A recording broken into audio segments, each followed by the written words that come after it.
Hello friends, आपके अपने YouTube channel Ram ji study material में आपका स्वागत है। आज हम आपको तीसरा टेंस फ्यूचर इंडेफिनिट टेंस बताने जा रहे हैं। ग्रामर की दृष्टिकोण से टेंस का बहुत ही महत्व है। बिना टेंस की जानकारी के हम ग्रामर में कुछ भी नहीं कर पाएंगे। इनकी जानकारी से ही हम एक्टिव पैसिव, डायरेक्ट इनडायरेक्ट, वाक्यों का टेंस परिवर्तन और रीऑर्डरिंग जैसे वाक्यों को कर पाएंगे। तो सभी टेंसों की पहचान, सहायक क्रिया याद करना बहुत ही जरूरी है। प्रेजेंट इंडेफिनिट टेंस तथा पास्ट इंडेफिनिट टेंस को हमने पहले ही बता दिया है। यदि आपने नहीं देखा है तो हमारे channel Ram ji study material पर जाकर पुराने वीडियो को देख सकते हैं। तो आइए दोस्तों, देर न करते हुए हम वीडियो को शुरू करते हैं। तो आइए देखते हैं फ्यूचर इंडेफिनिट टेंस। तो फ्यूचर इंडेफिनिट टेंस की पहचान क्या है? पहचान है, इस देखिए जितने भी टेंस होते हैं सभी टेंस की कुछ ना कुछ पहचान होती है। तो फ्यूचर इंडेफिनिट की पहचान क्या है? इस काल के वाक्यों की क्रियाओं के अंत में गा, गी, गे आदि शब्द आते हैं। यानी गा, गी क्रिया के अंत में गा, गी, गे आदि शब्द आते हैं। तो इस टेंस की सहायक क्रिया है शैल और विल। शैल विल दो सहायक क्रियाएं हैं। तो अफर्मेटिव सेंटेंस जब बनाते हैं तो अफर्मेटिव सेंटेंस बनाते समय आई और वी, आई मीन्स मैं, वी मीन्स हम, आई वी के साथ शैल यानी दो सहायक क्रियाएं शैल और विल, तो आई वी के साथ शैल लगा देंगे तथा अन्य सभी कर्ताओं के साथ विल लिखते हैं। यानी और कोई सहायक क्रिया और कोई सब्जेक्ट होगा तो उसके साथ हम सहायक क्रिया विल लगाएंगे। अगर आई और वी है तो इसके साथ में हम शैल लगाएंगे। तो आइए दोस्तों वाक्य देखते हैं। मैं तुम्हारे साथ वाराणसी जाऊंगा। वाक्य है मैं तुम्हारे साथ वाराणसी जाऊंगा। तो इसको ट्रांसलेट करना है। सबसे पहले सब्जेक्ट कौन वाराणसी जाएगा? तो मैं। तो मैं की अंग्रेजी हो गया आई। आई मीन्स मैं। अब आई और वी के साथ शैल होता है तो आई के साथ हम यहाँ पे सहायक के लगा देंगे शैल। आई शैल। अब क्रिया जाऊंगा, जाना होता है गो। अब कहाँ जाऊंगा? बनारस, वाराणसी। आई शैल गो। अब जब कहीं को जाया था टू लग जाता है तो I shall go to Varanasi. VARANASI। I shall go to Varanasi तुम्हारे साथ। तो साथ की अंग्रेजी हो गया विद और तुम्हारे की हो गया यू। तो I shall go to Varanasi with you. मैं तुम्हारे साथ वाराणसी जाऊंगा। अगला वाक्य है तुम वहां कल जाओगे।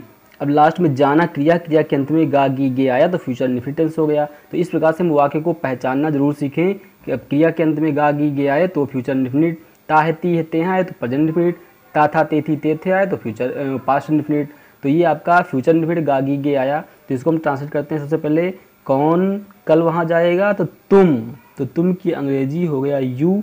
यू और आपका नियम क्या है? आई वी के साथ शैल, अन्य सभी कर्ताओं के साथ विल। तो यहाँ पर आई वी तो है नहीं तो यहाँ पर सहायक क्रिया लगा देंगे विल। I will. अब यू विल, यू मीन्स तुम, विल मीन्स विल सहायक क्रिया हो गई। अब जाओगे, जाना होता है गो। यू विल गो। अब कहाँ जाओगे? There. You will go there means वहाँ। अब कल, अब कल की अंग्रेजी ये आने वाला कल है। तुम वहाँ कल जाओगे तो आने वाला कल, आने वाले कल की अंग्रेजी टुमारो और बीते हुए कल की अंग्रेजी एस्टरडे होती है। तो यहाँ पर लिख देंगे टुमारो, TOMORROW। तो you will go there tomorrow. तो इस प्रकार से आपका वाक्य हो जाएगा। अगला वाक्य है ऐसी व्यस्त सड़कों पर देर सवेर दुर्घटनाएं होंगी। तो इसमें देखिए सबसे इसमें सब्जेक्ट मैं था, इसमें तुम। अब इसमें सब्जेक्ट पहले पता करेंगे। ऐसी व्यस्त सड़कों पर देर सवेर दुर्घटनाएं होंगी। तो सब्जेक्ट क्या है? कौन ऐसी व्यस्त सड़कों पर होंगी? दुर्घटनाएं होंगी। तो दुर्घटनाएं शब्द आपका सब्जेक्ट हो गया। इसको सबसे पहले लिखेंगे दी एक्सीडेंट्स, ACCI एक्सीडेंट्स। अब आई वी के साथ शैल, अन्य सभी कर्ताओं के साथ विल। तो यहाँ लिख देंगे विल। अब होंगी हैपन, HAPPEN। अब देर सवेर सूनर और later. Accidents will happen sooner और लेटर, LATER, देर सवेर। ऐसी व्यस्त सड़कों पर, तो सच, ऐसी सच बिजी रोड, BUS व्यस्त, रोड ROAD। तो एक्सीडेंट्स विल हैपन सूनर और लेटर सच बिजी रोड। तो ऐसी व्यस्त सड़कों पर देर सवेर दुर्घटनाएं होंगी। अफर्मेटिव सेंटेंस हो गया। अब आता है आपका नेगेटिव सेंटेंस। नेगेटिव मीन्स होता है नकारात्मक। सभी टेंस में affirmative, negative, introductive first, introductive second 4 प्रकार के वाक्य होते हैं। तो नेगेटिव में देखिए, नेगेटिव वाक्यों में आई वी के साथ शैल नॉट तथा अन्य सभी कर्ताओं के साथ विल नॉट लिखते हैं। यानी आई वी के साथ जिसका शैल लगाते थे तो शैल नॉट कर देंगे, जिसके साथ विल लगा देते तो विल नॉट कर देंगे। तो देखिए, माली फूल नहीं तोड़ेगा। कौन फूल नहीं तोड़ेगा? माली the gardener, the GARDENER, the gardener. अब विल नॉट, आई वी होता तो शैल नॉट कर देते, अदर है तो will not. The gardener will not, अब तोड़ना होता है pluck PLUCK। The gardener will not pluck the flower, the FLOWER, the flower हो गया ट्रांसलेट आपका। अगला देखते हैं। अगला वाक्य है, हम आज कहीं नहीं जाएंगे। तो हम की अंग्रेजी हो गया वी। अब आई वी के साथ शैल, तो we shall not, we shall not. अब जाएंगे क्रिया है go, we shall not go anywhere, कहीं, एनी WHERE, एनीवेयर। अब बचा क्या? आज, टुडे। ठीक, तो हो गया we shall not go anywhere today, हम आज कहीं नहीं जाएंगे। अगला है, वह वहाँ कल नहीं जाएगी। वह वहाँ कल नहीं जाएगी। तो वह नहीं जाएगी स्त्रीलिंग, तो सी हो गया। तो विल नॉट, आई वी के साथ शैल नॉट, अन्य सभी कर्ताओं के साथ will not. She will not go, वहाँ की हो गया there. She will not go there tomorrow, कल, आने वाला कल है तो आने वाले कल की अंग्रेजी टुमारो, बीती हुई कल की अंग्रेजी yesterday, TOMORROW। She will not go there tomorrow. Last वाक्य है, हम कल उपवास नहीं रखेंगे। हम कल उपवास नहीं रखेंगे। तो हम की अंग्रेजी हो गया वी। अब आई वी के साथ शैल, तो वी शैल नॉट। अब उपवास रखना होता है, रखेंगे रखना होता है कीप। अब fast, FAST, we shall not keep fast tomorrow, TOMORROW। तो we shall not keep fast tomorrow, हम कल उपवास नहीं रखेंगे। तो ये आपका वाक्य हो गया। तीसरा वाक्य आपका हो गया, जब इंट्रोगेटिव फर्स्ट। तो इंट्रोगेटिव फर्स्ट में क्या होता है? जब प्रश्नार्थक वाक्य के पहले आए तो कर्ता के अनुसार सहायक क्रिया सबसे पहले लिखते हैं। यानी कर्ता के अनुसार सब्जेक्ट अगर आई वी है तो शैल लगा देंगे पहले, अदर है तो विल लगा देंगे। क्या वह इन खिलौनों से खेलेगा? क्या वह इन खिलौनों से खेलेगा? वह सब्जेक्ट है वह, तो वह ही हो गया, तो ही के साथ सहायक क्रिया लग गई विल। अब विल का मतलब हो गया क्या? अब सब्जेक्ट लिख देंगे वह, विल ही। अब खेलेगा प्ले, विल ही प्ले। अब इन खिलौनों से, तो खिलौनों से का मतलब खिलौनों के साथ, with these, in toys, TO, इन खिलौनों के साथ। Will he play with these toys, क्या वह इन खिलौनों से खेलेगा। अगला वाक्य है, क्या हम इस नहर में तैरेंगे? तो अब क्या पहले आ गया, तो अब सब्जेक्ट है हम के साथ शैल लगता है, यानी वी के साथ शैल लगता है, तो पहले यहाँ लिख देंगे शैल। अब सब्जेक्ट लिख देंगे वी। अब शैल का मतलब हो गया क्या? सब्जेक्ट हो गया वी शैल वी तैरेंगे। तैरना होता है swim, SWIM, shall we swim in means में। अब इस नहर में, this canal, CANAL, shall we swim in this canal.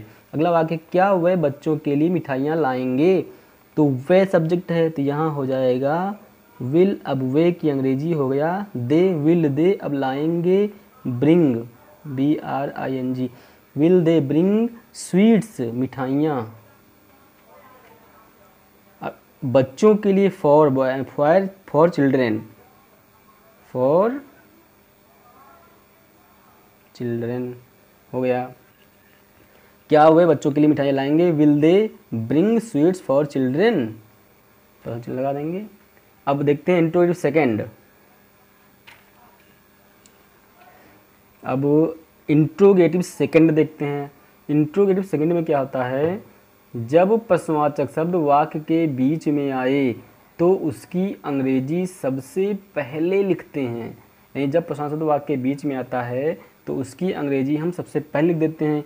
ये तुम बाराबंकी से कब वापस आओगे, तो तुम बाराबंकी से कब वापस आओगे, तो कब बीच में आया, तो ये इंट्रोगेटिव सेकंड। जब प्रश्न वाक्य के बीच में तो आपका इंट्रोगेटिव सेकंड होता है, तो इसकी अंग्रेजी हम पहले बना लेंगे। कब की अंग्रेजी हो गया हैन, हैन मीन्स कब।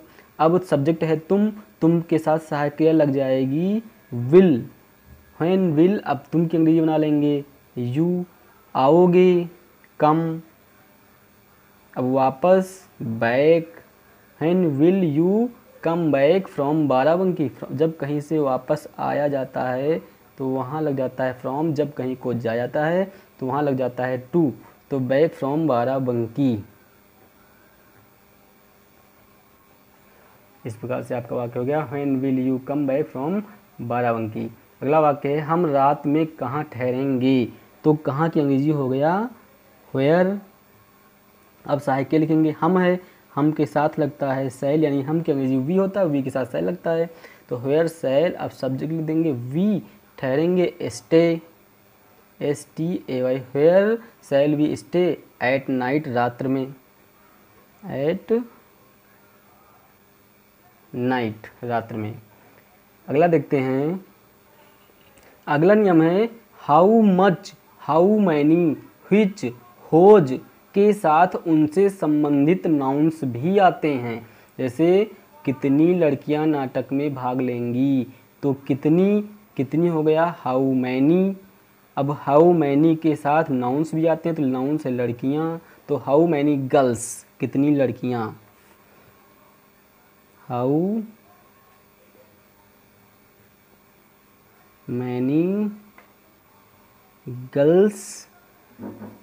अब सहायक के लगा देंगे विल, अब भाग लेंगी टेक पार्ट, टेक पार्ट नाटक में, इन दी ड्रामा, इन दी ड्रामा, DRAMA। अगला वाक्य है तुम मुझे पढ़ने के लिए कौन सी पुस्तक दोगे, तो कौन सी अंग्रेजी होती है व्हिच। अब पुस्तक कौन, इसके साथ नाउन भी लिखेंगे, तो पुस्तक है नाउन, तो कौन सी पुस्तक, व्हिच बुक, व्हिच बुक। अब सहायक के लिख देंगे विल, तुम की अंग्रेजी हो जाएगा you, which book will you. अब दोगे give, which book will you give मुझे, मी। अब पढ़ने के लिए to read, which book will you give me to read. तुम मुझे पढ़ने के लिए कौन सी पुस्तक दोगे, which book will you give me to. अब लास्ट नियम देखते हैं। लास्ट नियम है यदि प्रश्नसूचक शब्द ही, यानी यदि प्रश्नसूचक शब्द ही कर्ता का कार्य करता हो तो पहले प्रश्नसूचक शब्द की अंग्रेजी, फिर शैल या विल, फिर वर्ब की फर्स्ट फॉर्म लिखते हैं। जैसे इस जग को दूध से कौन भरेगा, तो कौन भरेगा ये प्रश्नसूचक शब्द भी है और ये कर्ता भी है, तो सबसे पहले कौन की अंग्रेजी में हो गया हु। अब हु के बाद सहायक लिखनी है, तो हु विल। अब उसके बाद सब्जेक्ट लिखना होता है, लेकिन अब इसमें यही प्रश्नसूचक शब्द है और यही सब्जेक्ट है, तो सब्जेक्ट हमको लिखना नहीं, सीधे वर्ब लिखनी है। तो हु विल, अब भरेगा, भरना होता है फिल, हु विल फिल। अब किसे भरेगा, इस जग को, who will fill this jug. अब किससे भरेगा, दूध से, with milk, who will fill this jug with milk, दूध से। इन बच्चों को कौन पढ़ाएगा, लास्ट वाक्य है इन बच्चों को कौन पढ़ाएगा, तो कौन पढ़ाएगा, कौन हु, अब सहायक क्रिया लिख देंगे, विल अब पढ़ाएगा, टीच हु विल टीच इन बच्चों को, these boys these children, who will teach these children इन बच्चों को कौन पढ़ाएगा। तो इस प्रकार से आपका फ्यूचर टेंस हो गया। फ्यूचर टेंस की फ्यूचर इंडेफिनिट की सहायक क्रिया शैल और विल है, आई बी के साथ शैल तथा अन्य सभी कर्ताओं के साथ विल लिखते हैं। तो सभी टेंसों की पहचान सहायक क्रिया याद करना न भूलें। धन्यवाद।